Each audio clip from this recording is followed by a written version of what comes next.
Mastering the critical path in primavera P6. What are the benefits of critical paths? If you want to complete your project on time, then you need to understand the critical paths and you will never miss any milestone.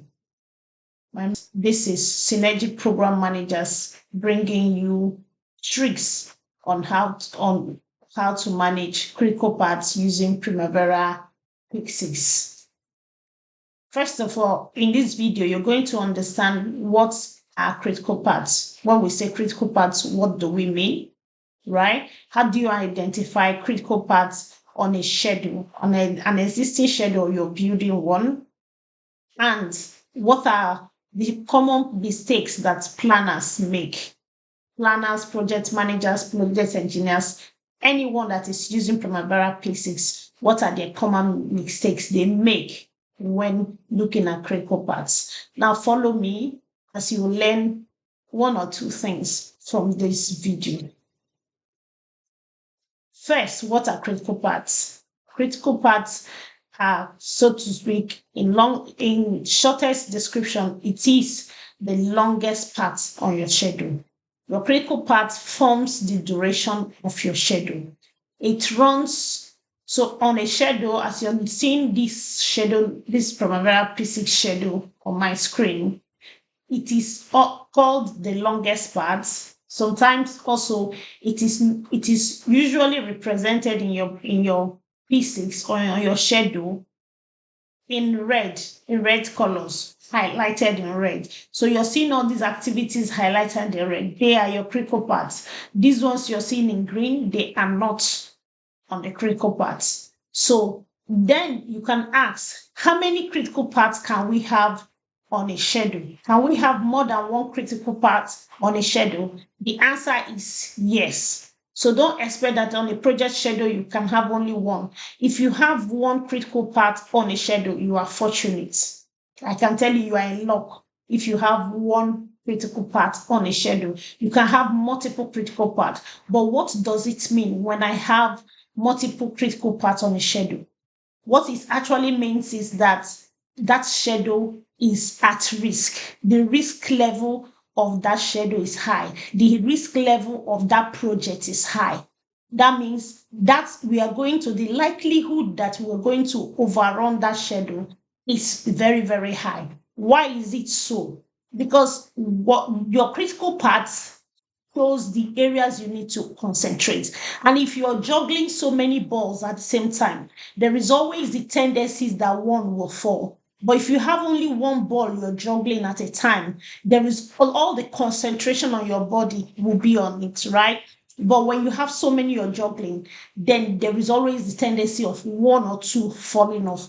And that is what happens when you have so many critical paths. When you have 3, 4, 5 critical paths, you have to be very, very careful on that project. You have to follow the project. One of the ways you need to manage it is to have daily reviews, or if it's a turnaround, you do shift reviews to make sure that your critical path activities are on target. They are on target. So usually when you have so many critical paths, you know that that project is super critical. That's one. Then secondly, how do you manage your critical path? So many planners, there's something they don't understand. That is, they don't look at their float. You might have your critical paths and you look at float. They ignore their floats, they ignore their links.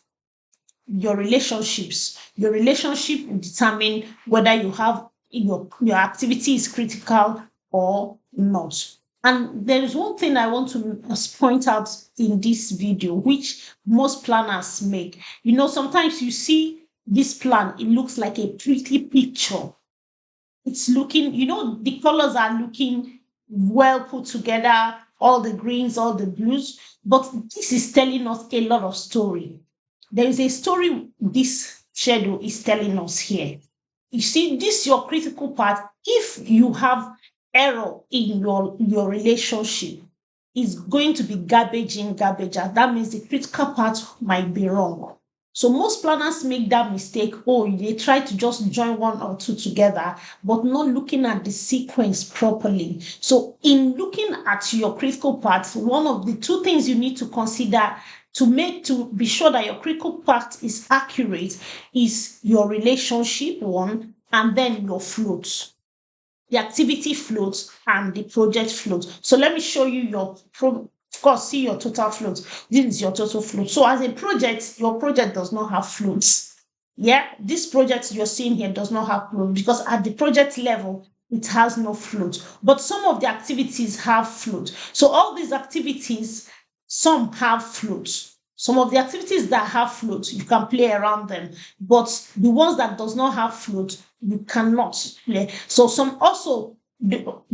some projects define their critical path as activities with zero float. Zero float. That means you can't afford to delay on that job 1 minute. There is no room for delay at all. That is why it has zero float. The activities that have, you see, these ones that have 557, they have enough float that you can play around. So when you delay, you will have room for recovery that will not affect the end date of the project. It will not change the end date of the project. But for the activities on the critical part, any delay on the critical part will mean that there will be a shift, addition in the on end date of that project. And how do you recover? So you start thinking about how to recover. And recovery now will not mean that you can play around with duration anymore. You need to look at other variables, but the variable of duration is no longer there. So tell me, how do you, in the comment section, how do you manage your critical parts? Do you use Primavera P6 in your scheduling? If so, yes, what have been your challenges or what have been your success stories? Let's hear your comments in the comment section. But for now, bye. See you in my next video. Please like, comment, and share. God bless you.